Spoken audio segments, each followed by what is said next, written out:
The Ipiranga, Los Andes, and the Libertad just got nerfed, and your playstyle is about to change.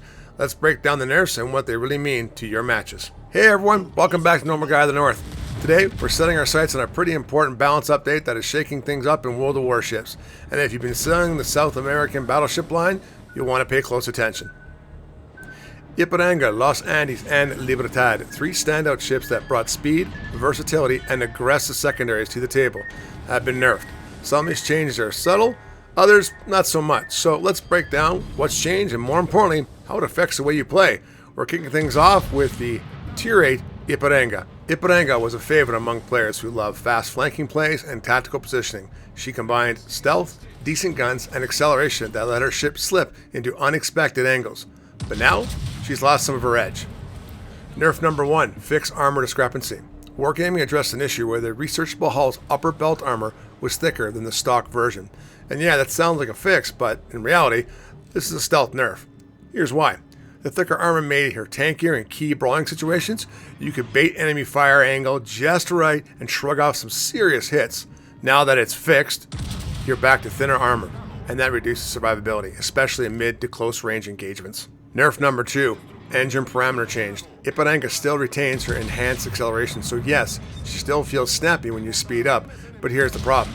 She can no longer sustain high speed during turns. That's a massive blow to her mobility-based playstyle. Before you could weave through open water, flank aggressively, and reposition fast. Now, you slow down significantly while turning, which means you're easier to hit, easier to punch, and you lose momentum in fights. So what's the takeaway?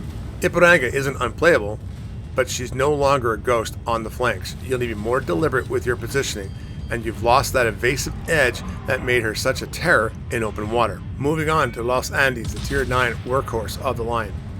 She's always been a bit of a brawler at heart, with those heavy secondaries and strong acceleration, but now she's been hit with a three-part nerf that dials back both her offense and her agility.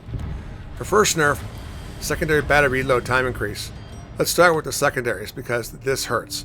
Her 127mm secondary guns went from a 5-second reload to 6.4, and her 234mm secondaries went from 11-second reload to 14. That's a 20 to 30% increase in reload time, meaning you're throwing out way fewer shells during close and range encounters. This turns what used to be a reliable damage dealer into a far less threatening ship in brawls. She's now significantly less punishing to destroyers and much slower to burn down cruisers that push too close. It's a big hit to our identity. Nerf number 2, engine room parameters change. Just like Ipiranga, Los Andes will now lose speed while turning. She still accelerates quickly, which helps dodge torps or reposition briefly, but in a kind of turning engagement, you're going to bleed speed, make it easier for enemies to lead shots and land full salvos. This hurts her ability to kite, chase, or angle in dynamic brawls. Bottom line, Los Andes was never a tank, but she could rely on her secondaries and speed to stay competitive. Now, she's been blunted. She feels slower, less lethal, and a lot more vulnerable when she's in the thick of it. Alright, now let's talk about the big one, the Tier 10 Libertad. She's the flagship of the line, known for aggressive acceleration, good range, and terrifying secondaries. And yes, she got hit too. Nerf number 1, engine parameters changed. Like the others, Libertad has lost her ability to maintain high speed during turns. This is especially noticeable at Tier 10 when battles are more long range, positioning matters even more. You try to shift flanks or kite, that speed bleeds off during turns, and suddenly you're a much bigger and slower target. But here's the plot twist. Even after these nerfs, Libertad still feels a bit overpowered. Her secondary batteries is exceptionally powerful, and even with the changes, she can still shred destroyers and melt cruisers that are too close. You've got the South American hybrid feeling, not quite a German secondary boat, but definitely scarier than most standard BBs in her tier. So yes, the speed nerf makes her less slippery, but Libertad still holds on to her raw brawling potential.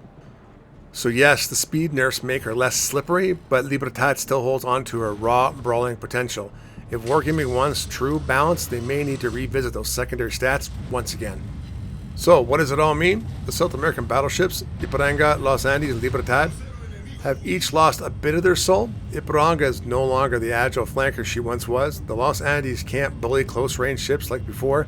And Libertad, well, she's been slowed down, but she's still a menace if you know how to use her. These nerfs were clearly aimed at tempering the line's strength, particularly the mobility and secondary damage potential. But do they go far enough, or maybe too far in some areas? Let me know what you think down in the comments below. And if this breakdown helped out, hit that like button, subscribe for more World of Warship content, and ring the bell so you'll never miss a battle report. And as always, thanks for watching. Take care, stay safe. Bye for now.